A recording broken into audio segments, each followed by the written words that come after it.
8:45 நாமக்கல்ல கூட்டம். 8:50 சென்னை விமான நிலையத்தில் இருக்கக்கூடிய தலைவர்கள் யார் என்று மனம் திறந்து பேசணும். 8:50 சென்னை விமான நிலையத்தில் நின்றார் விஜய். இது அவருடைய தவறே இல்லையா? இதை நம்ம பேசவே கூடாதா? விஜய் நேரம் கழிச்சு வந்தார். விஜய்க்கு கொடுக்கப்பட்ட நேரம் என்ன சொல்லுங்க?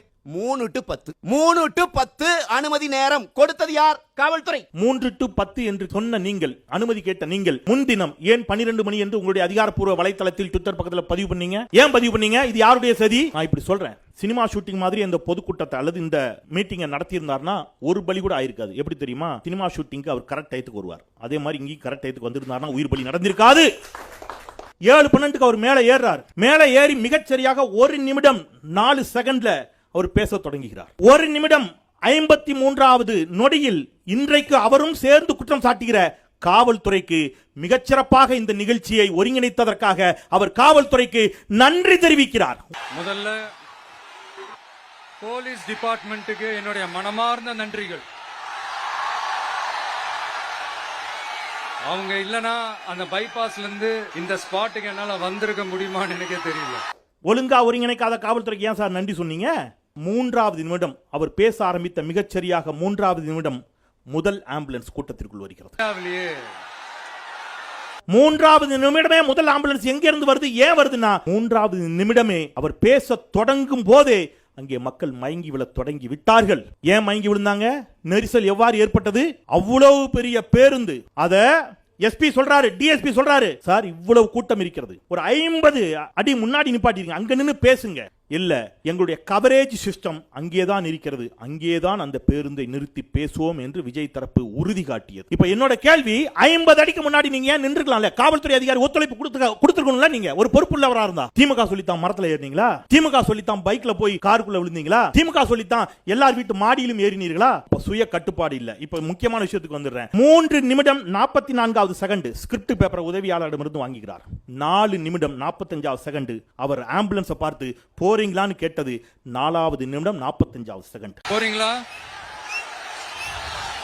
5:41 திருப்பி கேட்கிறார், மீண்டும் போறீங்களா ஆம்புலன்ஸ் பார்த்து. அப்ப ஆம்புலன்ஸ் அது வரைக்கும் அங்க போக முடியல, அவ்வளவு கூட்டம் ஸ்டக் ஆகி நிக்குது. 6:47க்கு அவர் கேட்ட வார்த்தை எல்லாம் வீடியோவா பதிவா இருக்குது. என்னப்பா ஆம்புலன்ஸ்ல நம்ம கொடி போட்டுருக்குதுங்கற? என்னப்பா ஆம்புலன்ஸ்ல நம்ம கொடி இருக்குது?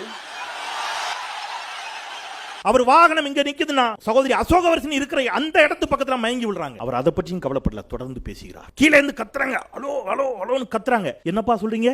எதுவும் கேட்கலைங்கிறார். அதன் பிறகு பாதுகாவலர் போய் சொல்றாரு ஹிந்தில விஜயை பார்த்து, கிரவுட் பஸ்ட் हो गया सर, 5 मिनट थोड़ा स्पीक.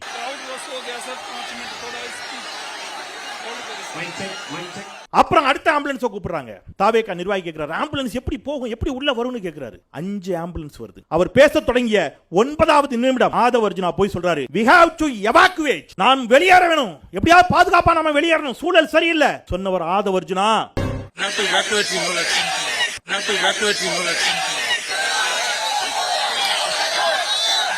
அடுத்த ஆம்புலன்ஸ் வருது.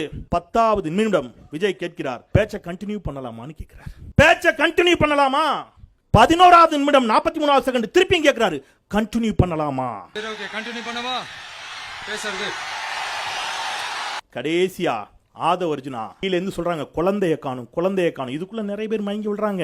அங்கேயே காவல்துறை உதவி பண்றாங்க, முதல் உதவி எல்லாம் நடக்குது. ஆதவ் அர்ஜுனா சொல்றாரு, ஒரு குழந்தையா செய்கல கேக்குறாங்க. குழந்தையா? பேர் என்ன? அஷ்மிகா. தம்பிங்களா, அஷ்மிகான்னு ஒரு குழந்தைய காணுமா, கண்டுபிடிச்சு கொடுத்துருங்க. போயிட்டாரு. அஷ்மிகா 9 வயசுல ஒரு பொண்ணு காணுமா? தம்பிகளா கொஞ்சம் தேடி கண்டுபிடிச்சு கொடுத்துருங்க. மரியாதைக்குரிய விஜய் அவர்களே, காணாமல் போனது உங்கள் கைக்குட்டை அல்ல, ரத்தமும் சதையுமாக இந்த மண்ணில் சாதித்து காட்ட வேண்டிய ஒரு பிஞ்சு காணாமல் போய்விட்டது. கடைசி அவர் சொன்ன வார்த்தை, நல்லதே நடக்கும்னு சொல்லிட்டு வண்டிக்குள்ள போயிட்டார். 20 நிமிடங்களில் நடந்தது இதுதான். இதுல யார் மீது தவறு? நான் திருப்பி சொல்றேன், விஜய் சதி செய்தார் என்று சொல்லல. டிசம்பர் மாதம் 13ஆம் தேதி நடக்க வேண்டிய கரூர் கூட்டம் ஏன் சார் செப்டம்பர் மாதம் 27ஆம் தேதி மாற்றப்பட்டது? கரூர்ல திமுக ஒரு முப்பெரும் விழாவை நடத்தி விட்டது. அப்ப உங்க ஈகோ, நான் அதோட பெரிய கூட்டத்தை கூட்டி காட்டுறேன் பாரு. கூப்பிட்டுங்க, பந்தல் போடுங்க, முறையா சேர் போடுங்க, நாற்காலி போடுங்க, மணிக்கணக்கா உரையாற்றுங்க. 12 மணியில் இருந்து வெயிலில் அந்த குழந்தைகளும் பெண்களும் முதியவர்களும் காக்க வைத்து கரூருக்குள்ள என்ட்ரி ஆகுறீங்க. போலீஸ் சொல்றாங்க, சார் கிரவுட், இவங்க சொன்னாங்கல்ல போலீஸ் சொல்லிச்சுன்னு. போலீஸ் போய் எவ்வளவு முறைகளையும் சொன்னாங்க, சார் கிரவுட் ரொம்ப ஜாஸ்தி ஆயிடுச்சு, குயிக்கா மூவ் பண்ணுங்க. கரூர் என்ட்ரன்ஸ்ல இருந்து உள்ள போறதுக்கு மட்டும் ஒரு பெரிய ரோட் ஷோ நடத்தினாங்க. நாங்க கொண்டு போய் ஒரு அனுமதியை எழுதி கொடுக்கிற போது காவல் நிலையத்திலே எவ்வளவு பேர் வருவார்கள் என்பதை நாங்கள் சொன்ன பிறகு தனித்தனியாக ஒவ்வொரு நகர செயலாளரை, ஒவ்வொரு பகுதி செயலாளரை, ஒவ்வொரு கிளை செயலாளர் வரைக்கும் ஐஎஸ் தொடர்பு கொள்வார். உளவுத்துறை அதிகாரி தொடர்பு கொள்வார். சார் எத்தனை வண்டி வருது, சார் எத்தனை பேர் போறீங்க, இதை கொடுக்கிற வேலைதான் உளவுத்துறையின் வேலை. உளவுத்துறையினுடைய தோல்வி நம்ம நாட்டில் தான் சார். ஒரு நடிகன் மீட்டிங் போட்டு தவறான அவருடைய புரிதலால் 41 பேர் செத்ததுக்கு அரசும் உளவுத்துறையும் காரணம் என்று சொல்ல தெரிந்த நம்மால் பெஹல்காம்ல எல்லையில இந்தியர்கள் பயங்கரவாதிகளால் கொல்லப்பட்டதற்கு உளவுத்துறை தோல்வின்னு சொல்ல மாட்டோம். உங்களுடைய அதிகார போதை, உங்களுடைய கூட்டம் சேர்க்கும் போதை, அவன் உங்க பின்னாடி ஓடி வர்றதை பார்க்கிற அந்த போதை, அதிகார பசி, உங்களுடைய ஆணவத்திற்கு நாங்கள் எங்கள் குழந்தைகளையும் பிஞ்சுகளையும் அப்பாவி சகோதர சகோதரிகளையும் இழந்திருக்கிறோம் திரு விஜய் அவர்களே.